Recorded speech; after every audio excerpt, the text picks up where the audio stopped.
Goeiedag en dankie vir jou deelwees van ons stilstaan en oordink dit wat Jesus met die afgelope paar Sondae vir ons vars en nuut leer en sê, soos wat Lukas dit opgeskryf het.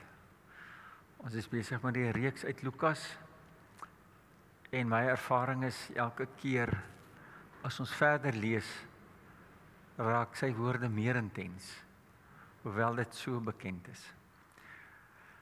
Ek nooi hom saam met my net sagte klein sy hande te word en ons harte en gedagtes oop te maak, om te hoor waarby ons nie eintlik self sou uitkom nie. Ons bid saam.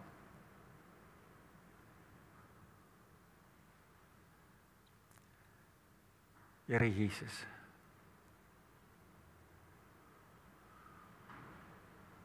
dit is goed om stil te raak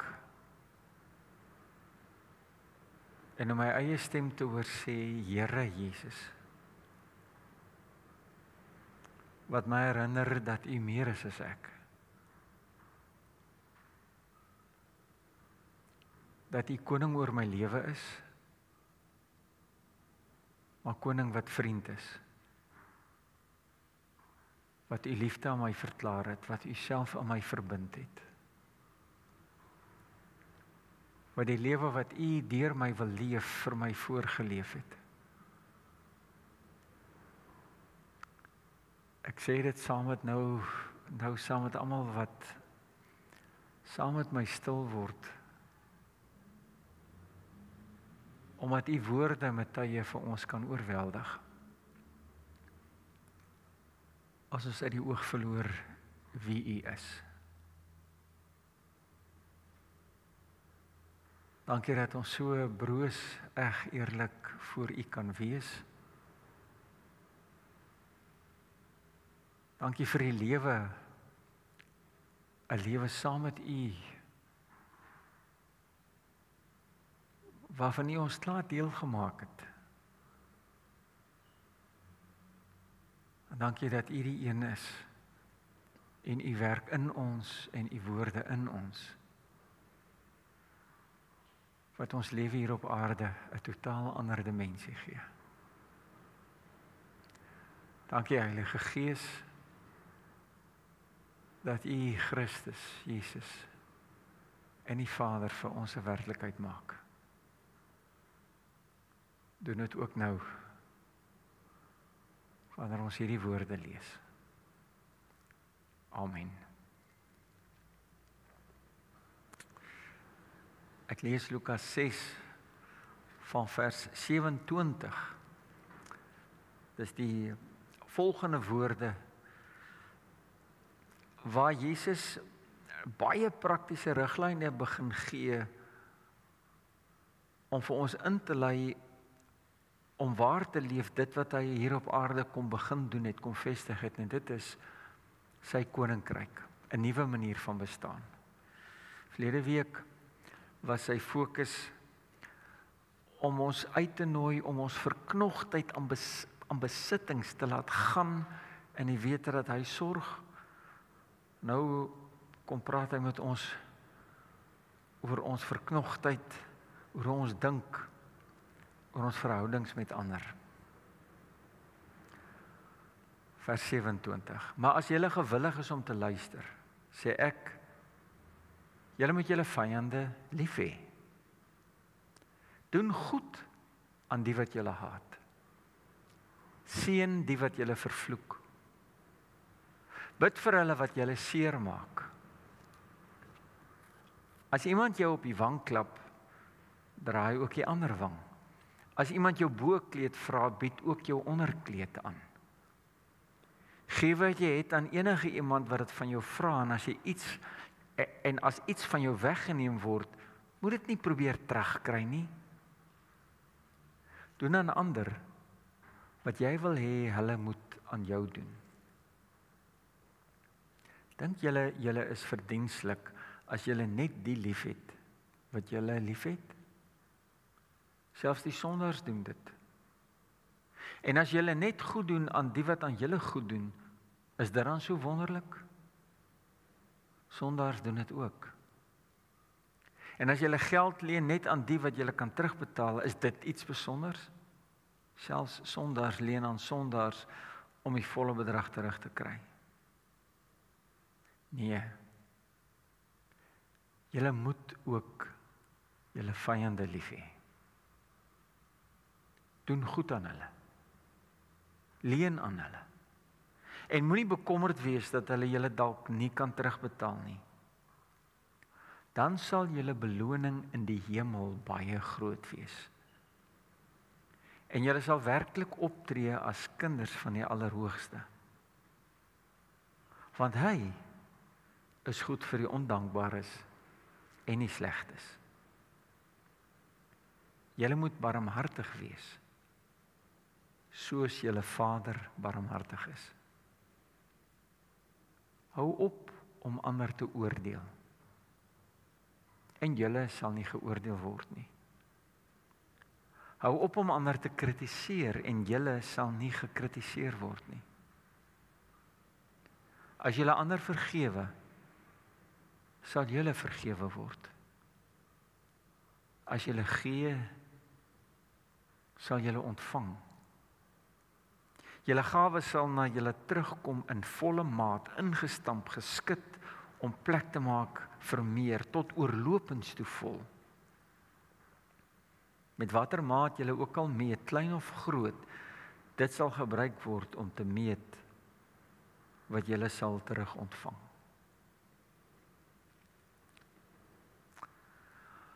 Ons het verlede week gesê, en is goed dat ons dit weer sê.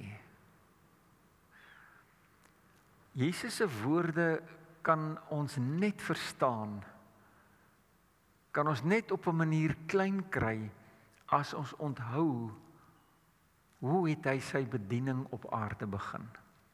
Wat was sy eerste oproep? En sy eerste oproep was, bekeer julle. Want die koninkryk van God het nou naby gekom. En ons sê dit weer, vriende, bekeer julle, beteken dat Jesus sê, hou op om te dink oor die lewe, oor julleself, oor hoe alles hier op aarde werk, en raak oop vir 'n heeltemal 'n nuwe manier van dink, en heeltemal 'n nuwe realiteit.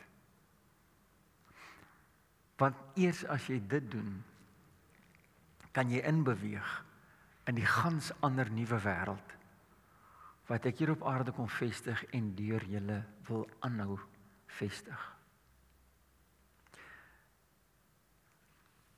Maar wanneer mens dan hierdie woorde van Jesus lees, is daar tog iets in my binnekant wat wil protesteer. Dis my eerlike ervaring. Daar's iets in my wat sê, maar dit kan mos nie so werk nie. Ek weet hoe werk dit in hierdie lewe. En daarom presies, as ons wil uitroep om te sê, geen mens met 'n gewone normale verstand kan hierdie dinge doen wat Jesus sê ons moet doen nie, dan help dit ons om te onthou, maar dis presies hoekom Jesus gesê het, normale verstand en julle idee en julle begrip is juist dit wat julle moet laat gaan, waarvan julle moet bekeer, sodat julle kan oopraak vir dit wat bo julle begrip en verstand is. Want dis ek, en dis wat die Vader vir julle voorberei het. Om dit lekker te verstaan, is dit goed om net weer die groter prentjie van die Bybelse verhaal in die oog te kry. Die ekwivalente woorde van Jesus word opgeskryf in Matteus 5, 6 en 7, die bergpredikasie. Ons het dit verlede week ook gesê. En as mens Matteus se weergawe kyk, dan verstaan mens eintlik wat Jesus bedoel as hy vers 27 begin met maar. Matteus skryf dit so op dat Jesus iets anders sê voordat hy hierdie woorde sê. En dis baie belangrik. Matteus sê dat Jesus gesê het, julle het gehoor dat daar gesê is, 'n oog vir 'n oog en 'n tand vir 'n tand. Maar ek sê vir julle, julle moet julle nie teen 'n kwaadwillige mens verset nie. Wat Jesus doen, vriende, is dat hy ontvang sy hoorders, sy disippels waar hulle is. En waar hulle is hulle verstaan van wat in die Ou Testament geskryf staan. Hulle verstaan van wat opgeteken is in die wet van Moses en in die profete. En hoe die verhale van die Ou Testament tot nou toe gewerk het. En dit was tereg so. In die Ou Testament het die wet gegeld, 'n oog vir 'n oog en 'n tand vir 'n tand. En nou moet ons mooi dink, in die tyd wat hierdie waarheid, hierdie wette opgeskryf is, was die wêreld een chaotiese massa, waar mense los van God voortgeploeter het.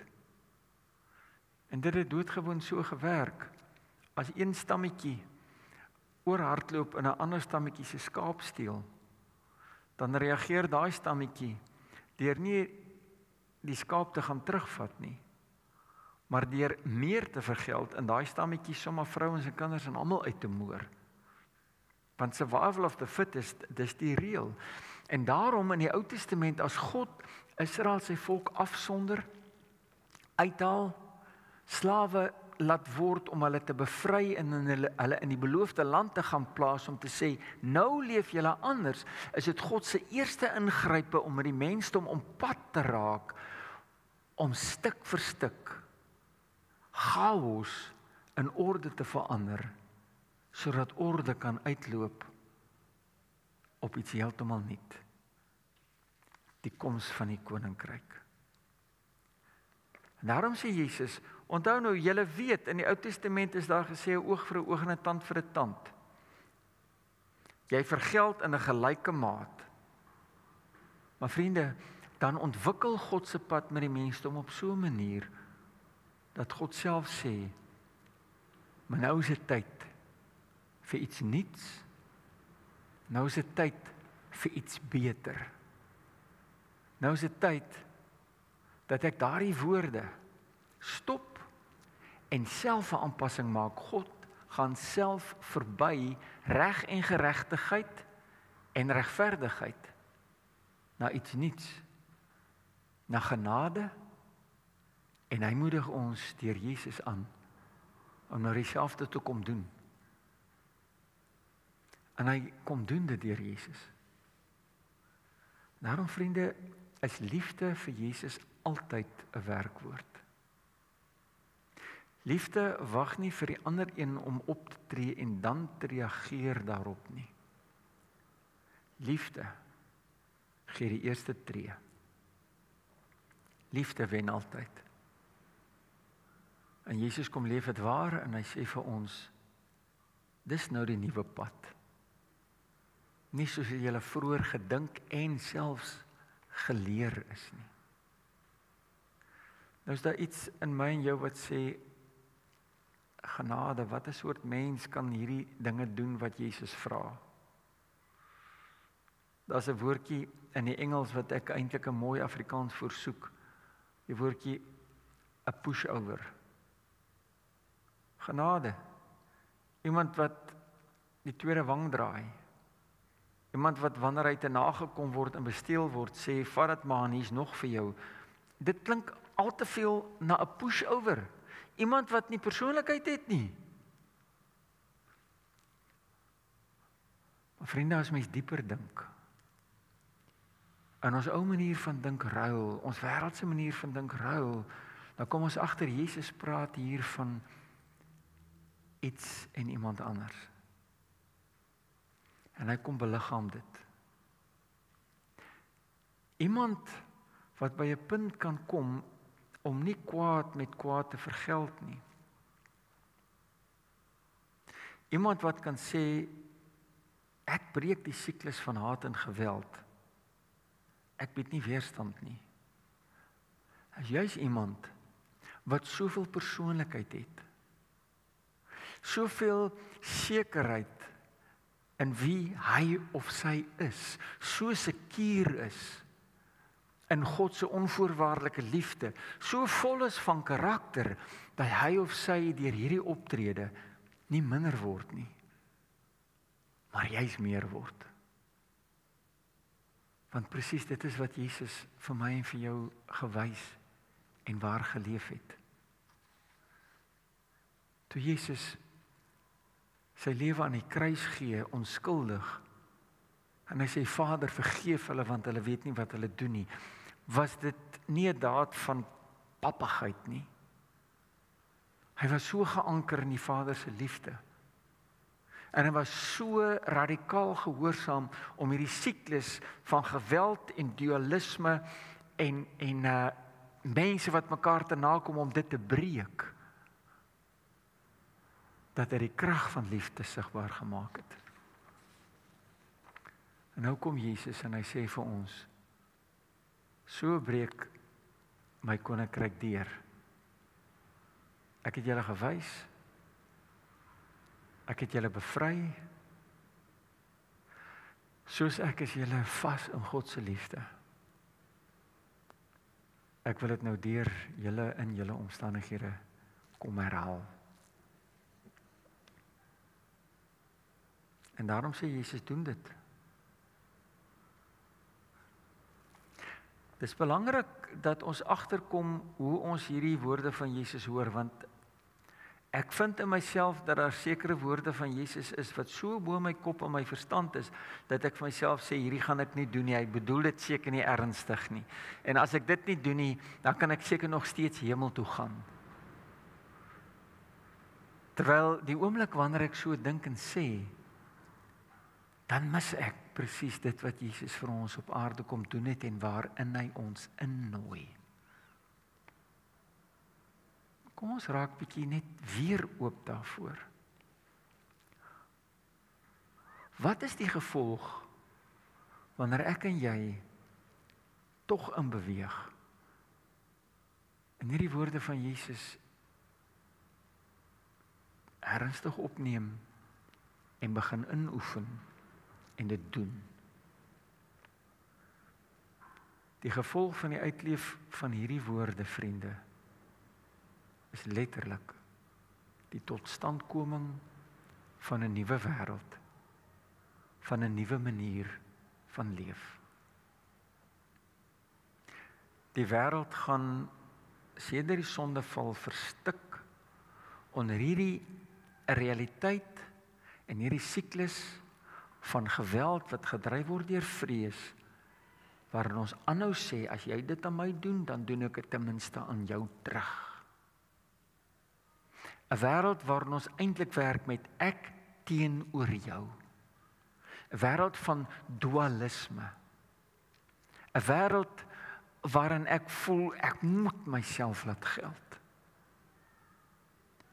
En ons stik aanhoudend daarin en ons leer nie ons les nie. En oorlog en geweld en magstryde woed en onskuldiges ly. En God kom in die geskiedenis in Jesus Christus en hy breek hierdie siklus. En die enigste manier om hierdie siklus te breek is wanneer daar mense in navolging van Jesus is wat sê, ek tree anders op. Ek draai die ander wang. Want wanneer ek nie weerstand bied nie, wanneer ek nie in oppositie gaan nie, wanneer ek nie vergeldend werk nie, dan ontmagtig ek die ander een. En dan breek ons die siklus. En Jesus doen dit. En hy doen dit deur ons. 'n tweede puntjie. Wanneer ons dit doen, is die kuns om hierdie woorde van Jesus uit te leef, dat ons onwrikbaar geanker moet wees in God se liefde. Ons moet diep onder die indruk wees van wie ons is, soos Jesus was. Ek is oortuig daarvan dat dit wat Jesus in staat gestel het om vreesloos, absoluut gehoorsaam, sonder om weerstand te bied, net met liefde op te tree is, omdat hy so oortuig was van die onvoorwaardelike liefde van sy Vader, en dat hy in die Vader se liefde geanker is, en dat sy waarde as mens in die Vader lê, dat hy die Vader genoeg kon vertrou, en sekuur genoeg was om dit te doen. Vriende, die grootste inspanning van my en jou geloofslewe is nie om te probeer om Jesus se woorde te doen nie. Die grootste en eerste inspanning in my en jou lewe, wat ons enigstens in staat stel om te doen wat hy vra, is die inspanning van anker in God se liefde. Stil word, verbonde wees aan hom, vol wees van wat ek in hom het, omdat ek daaruit kan leef. En daarom weer eens, soos ons terug by die gemeente se kompasteks, Jesus wat sê, ek is die wingerdstok, julle die lote, Johannes 15 vers 9, soos my Vader my lief het, het ek julle ook lief, julle moet aan my liefde verbonde bly. Volgende ding is dat daar 'n ongelooflike vrug verbonde is,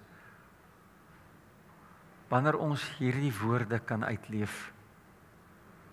En die vrug daarvan in ons eie lewe is vryheid. Wanneer ek so sekuur is in God se liefde, dat ek nie weerstand hoef te bied nie, dat ek nie hoef terug te gryp nie, dat ek nie hoef te vergeld nie, dat ek nie hoef te beoordeel en veroordeel nie. Vriende, die oomblik as ek hierdie woorde waarleef, dan raak ek die vryste mens op aarde, want ek het niks om te verdedig nie. Ek het niks om te vrees nie. En ek kan lig leef, lig genoeg, om net liefde te kan ontvang, en met liefde kan reageer. Dis iets om dieper te bedink. As ek niks hoef te verdedig nie, as ek niks hoef te vrees nie, want ek het in God alles. Vriende, dan is ek vry, en dan kan ek in die oomblik leef, want ek weet God is my bron. Jy raak vry omdat jy weet iemand anders is in beheer van jou lewe en die lewe van ander en die heelal, en is Jesus Christus, wat met sy hemelvaart alle kragte en magte onder homself verenig het, en daarin is my rus. Dit hang nie meer van my af nie. Maar daar's 'n ander ding wat bykom, as ons hierdie woorde waarleef, en Jesus sê 'n beloning, vers 37 en 38, as julle ander vergewe, sal julle vergewe word, as julle gee, sal julle ontvang, julle gawe sal na julle toe terugkom in volle maat, ingestamp, geskit, om plek te maak vir meer, tot oorlopends toe vol, met watter maat julle ook al meet, klein of groot, dit sal gebruik word, om te meet, wat julle sal terug ontvang. Vriende, dit beteken in die eerste plek nie, as iemand jou geld steel, dat Jesus jou beloof dat jy presies daai geld gaan terug ontvang nie. Jesus praat van 'n loon wat baie verder as dit gaan.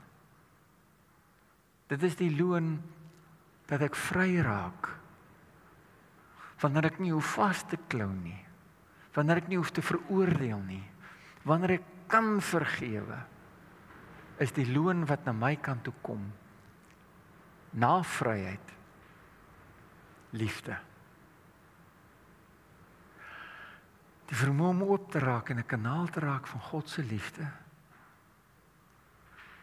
En wanneer God se liefde deur my vloei, is daar iets wat in my oopgaan.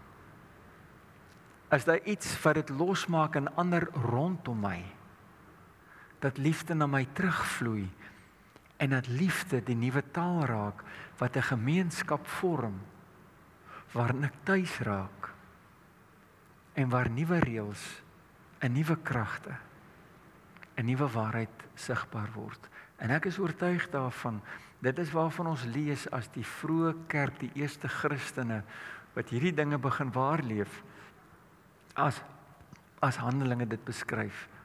Gaan lees weer Handelinge 2 en Handelinge 4. En dan die heel beste. Die uitkoms van die waarleef van hierdie woorde is dat ons kinders van God word. Want sê Jesus, dit is hoe God is. God werk nie met die ou reël van 'n oog vir oog en 'n tand vir 'n tand nie. God werk nie met vergelding nie. God werk nie met gelykmatige straf nie. Dink mooi daaroor. Want baie keer sê ons, okay, ek sal vergewe, ek sal nie terugvat nie, maar die blinde sambok gaan jou terugkry. God gaan jou oordeel. En dan kry ons 'n vervulling in onsself dat as ek dit nie mag doen nie, dan gaan God dit ten minste doen. Maar vriende, Jesus sê God is nie so nie en werk nie so nie. Die diepste karakter van God is genade. Is Christus wat sê, Vader, vergeef hulle want hulle weet nie wat hulle doen nie. Die laaste woord van God oor al die gemors en sonde in hierdie wêreld is sy vergifnis. En dis die krag waarmee God die siklus breek. God breek nie die siklus van dualisme, van ek teenoor julle, van haat en geweld, deur sterker te boelie en te veroordeel nie. God breek dit deur die wese van sy karakter, wat liefde is.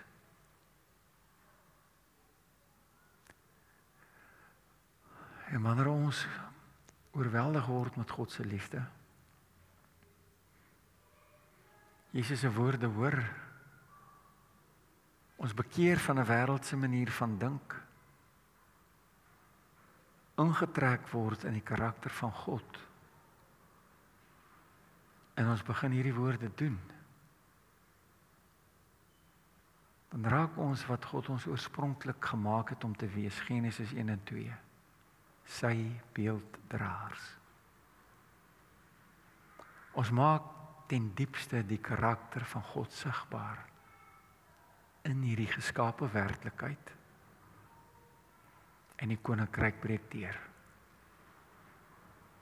En hemel, want die hemel is waar God is, begin sigbaar word en kom aarde toe. En daarom as Jesus sê, julle beloning kom in die hemel, is die hemel waar God is, en dit begin nou reeds. Ek dink dis waarvan Paulus praat, Filippense 4, as hy sê, en die vrede van God wat alle verstand te bowe gaan, sal oor jou hart en gedagtes die wag hou in Christus Jesus. Vers 6, 5 en 36. Dan sal julle beloning in die hemel baie groot wees, en julle sal werklik optree as kinders van die Allerhoogste, want hy is goed vir die ondankbares en die slegtes. Julle moet barmhartig wees, soos julle Vader barmhartig is.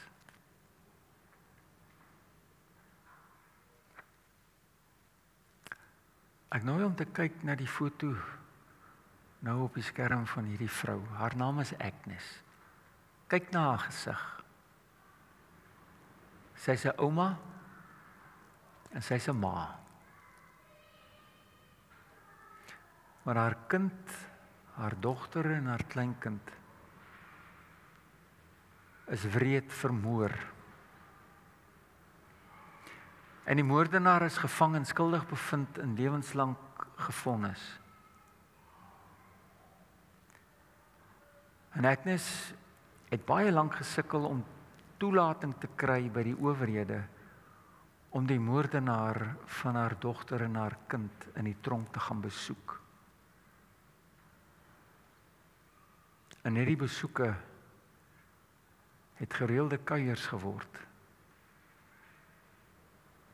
En kyk vir 'n paar oomblikke wat die getuienis is van die moordenaar, toe Agnes Jesus se woorde teenoor hom waar geleef het.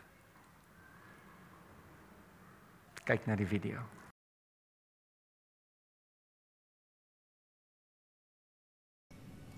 I remember my stepfather, would beat me, and he would beat me with extension cords and hangers and, pieces of wood and all kinds of stuff. And, after every beating, he would tell me, it hurt me more than it hurt you. And, I only did it because I love you.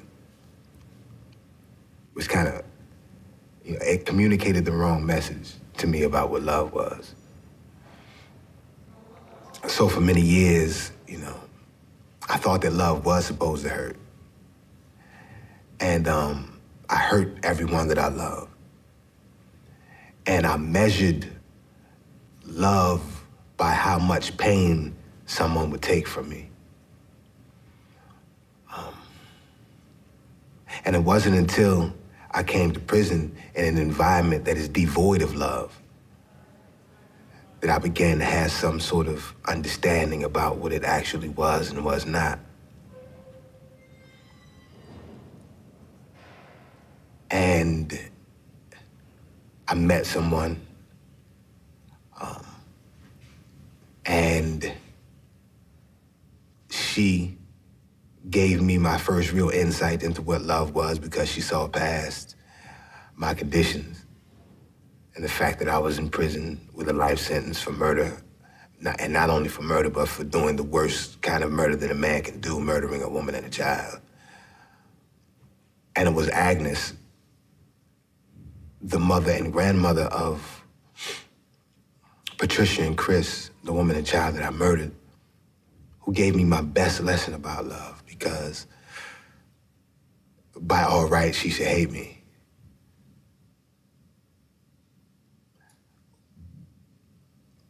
But she didn't. And over the course of time and through the journey that we took, that's been pretty amazing. She gave me love, and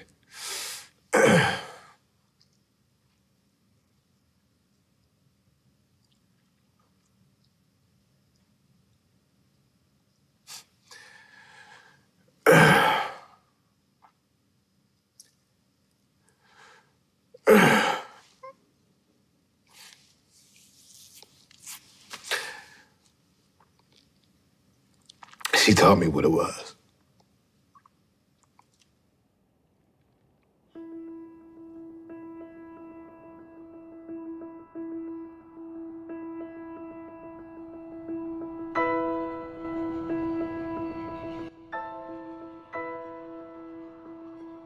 Vriende, min van ons sal gevra word om so ver te gaan met hierdie woorde van Jesus soos Agnes.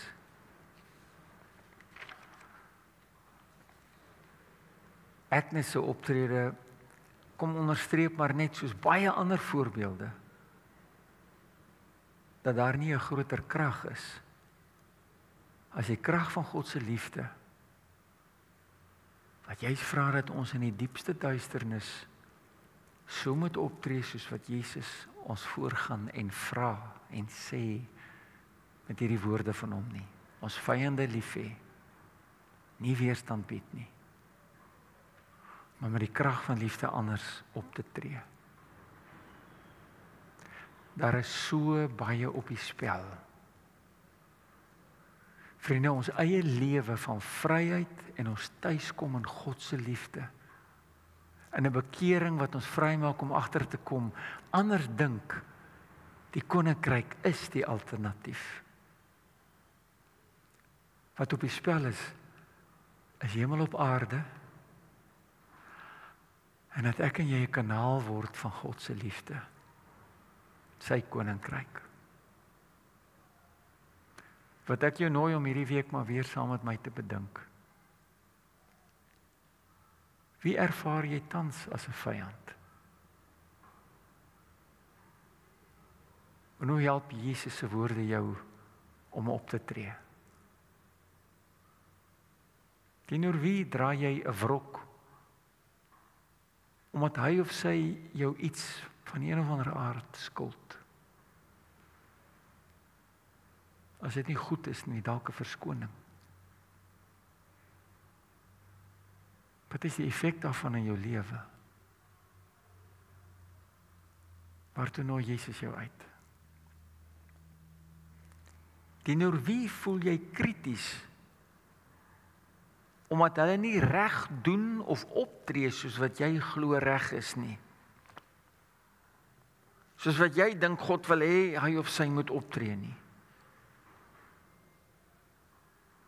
Hoor hoe daai ongemak dat hulle nie reg is nie of sonde doen, raak bewus van hoe dit jou beïnvloed in jou verhouding en spontane liefdevolle omgang met hulle. En wat sê Jesus vir jou daaroor?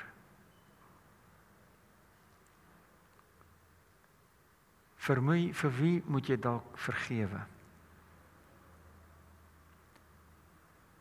Vergewe soos Jesus, sodat jy vry en lig, ongebonde, die siklus van bitterheid op 'n vars manier kan breek. En kom ons word herinner, die enigste manier om hierdie woorde in te oefen, want ons begin met wat ons kan, maar in te oefen, dat ons gedagtes en ons gewoontes verander, en ons al hoe meer in pas raak met die lewe in die koninkryk, die enigste manier. Is nie om skuldig te voel en magteloos moed op te gee nie, maar om terug te gaan en te anker in God se onvoorwaardelike liefde. En hoe ek anker in daardie liefde, is om daagliks Psalm 23 uit my hart uit op te sê, te glo dat die goeie herder Jesus my verlosser is, sodat sy liefde in my inlei op hierdie pad. Neem 'n paar oomblikke en bid Psalm 23 so lank soos wat dit nodig is ter afsluiting. Amen.